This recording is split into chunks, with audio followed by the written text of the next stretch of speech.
तर हिंगोली लोकसभा मतदारसंघाची निवडणूक तिरंगी झाली असली तरी खरी लढत दोन्ही शिवसेना उमेदवारातच अटीतटीची झाली अशी मतदारात चर्चा सुरू झाली असून त्या दोघांपैकी कोण निवडून येणार यावर आकडेमोड करत नेते कार्यकर्ते पैजा लावत आहेत आणि ते मतमोजणीपर्यंत चालूच राहणार असून मतमोजणीनंतरच सर्वजण शांत झालेले पाहावयास मिळतील असे दिसते। हिंगोली लोकसभा मतदारसंघात हिंगोली जिल्ह्यातील 4 विधानसभा व नांदेड जिल्ह्यातील 2 अशा एकूण 6 विधानसभेचा मिळून झालेला हा मतदारसंघ आहे। या मतदारसंघातील 6 पैकी किनवट सभेचे विद्यमान भाजपाचे आमदार भीमराव केराम, हदगाव काँग्रेसचे आमदार माधवराव पाटील जवळगावकर, उमरखेड भाजपाचे आमदार नामदेव जयराम ससाने, हिंगोली भाजपाचे आमदार तानाजी सखाराम मुटकुळे, कळमनुरी शिवसेना शिंदे गटाचे आमदार संतोष बांगर, वसमत राष्ट्रवादी काँग्रेसचे आमदार चंद्रकांत उर्फ राजू भैया रमाकांत नवघरे हे 6 विद्यमान आमदार आहेत। यापैकी 2 आमदार आघाडीचे, 4 आमदार युतीचे व खासदार हेमंत पाटील हे सुद्धा युतीचे होते। विद्यमान आमदार व खासदारांचा विचार केल्यास या मतदारसंघात युतीचे वर्चस्व राहायला पाहिजे होते। युतीचे उमेदवार बाबूराव कदम कोहलीकर हे सर्वसामान्य कुटुंबातील स्वच्छ प्रतिमेचे असल्याने त्यांनी कधी खासदारकीचे तिकीट मिळेल याचे स्वप्नही पाहिले नसेल। त्यांना राजकीय अनेक घडामोडीमुळे हेमंत पाटलांच्या उमेदवारीस भाजपाच्या आमदारांनी विरोध केल्याने शिवसेना शिंदे गटाकडे दुसऱ्या फळीतील कार्यकर्ता बाबूराव शिवाय दुसरा कोणी नसल्यामुळे कोणतीही तयारी नसताना अचानक त्यांना तिकीट मिळाले। त्यांना विजयी करण्यासाठी युतीच्या आमदारांना ज्याच्या त्याच्या मतदारसंघात मताची आघाडी देण्याचे आवाहन करून जर आघाडी नाही दिल्यास विधानसभेच्या तिकीट वाटपाच्या वेळी विचार केला जाईल असा युतीच्या वरिष्ठ नेत्यांनी दमही दिल्याचे बोलले जात आहे। वरिष्ठांचे आव्हान किती मनावर घेऊन युतीच्या आमदारांनी काम केले हे मतमोजणीनंतर समजणार आहे। आघाडीतील शिवसेना उभाटाचे उमेदवार नागेश पाटील अष्टीकर यांना वडिलांचा वारसा लाभल्याने यापूर्वी त्यांनी 5 वर्ष आमदारकी उपभोगली आहे। त्याचा अनुभव त्यांना आहे। लोकसभा निवडणूक लढण्यासाठी इच्छुक होते। त्यांनी तयारीही केली होती। अपेक्षेप्रमाणे आघाडीतील शिवसेना गटाला जागा सुटली।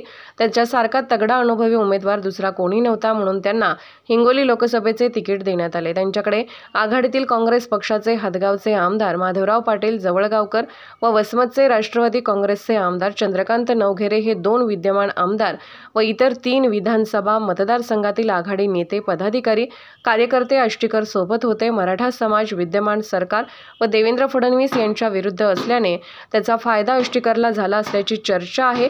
तसेच संपूर्ण मुस्लिम समाजातील मतदारांनी अष्टीकरला मतदान टाकले। मुस्लिम समाजातील काही मतदाराचे मतदान वंचितच्या उमेदवारास पडेल असे काहींना वाटत होते, परंतु तसे न होता सर्वच मते अष्टीकरच्या मशालीला पडले याची सर्वांना खात्रीच झाली आहे। 15 वर्ष आमदार राहिलेले प्रदीप नाईक यांनीही आष्टीकरसाठी मोठी मेहनत घेतली। त्यांच्यामुळे वंचितचा उमेदवार त्यांच्याच जातीच्या बंजारा समाजाचा राहूनही नाईकामुळे बंजारा मतदारांनी त्यांना न टाकता आष्टीकरला मतदान टाकले।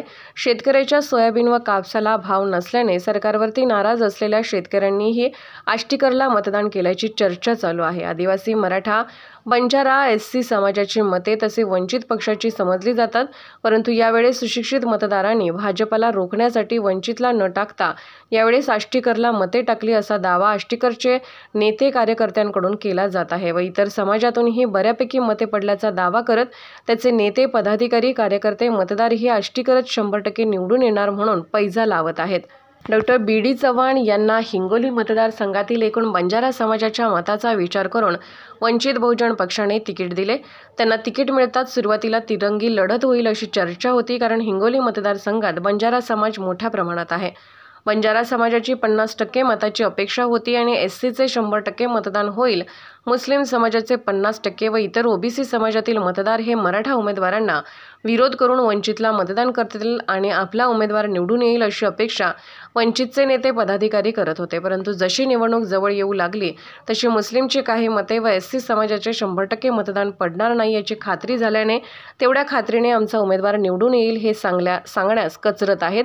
म्हणजे त्यांना विश्वास वाटत नाही म्हणून सुरुवातीस तिरंगी वाटणारी लढत ही शेवटी दुरंगीच झाली अशी चर्चा चालू आहे। मतमोजणी झाल्यावरच सर्व स्पष्ट होणार आहे।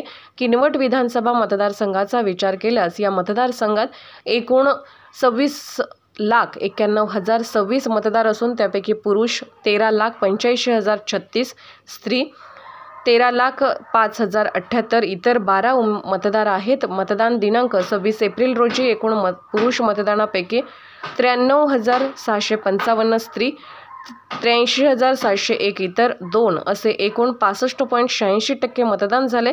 या मतापैकी जातनिहाय आकडेमोड करत या विधानसभा मतदारसंघातून कोण किती मतांनी आघाडीवर राहणार यावरही सर्वच पक्षाचे नेते, पदाधिकारी, कार्यकर्ते, मतदार पैजा लावत आहेत. संपूर्ण हिंगोली मतदारसंघात झालेल्या मतदानापैकी जातनिहाय अंदाजे मतदान किती झाले असेल, त्यापैकी कोणाला कोणत्या जातीचे किती मतदान पडले असेल यावरती आकडेमोड करत दोन्ही पक्षाचे नेते, पदाधिकारी, कार्यकर्ते यांच्याकडून शर्यती लावल्या जात आहेत.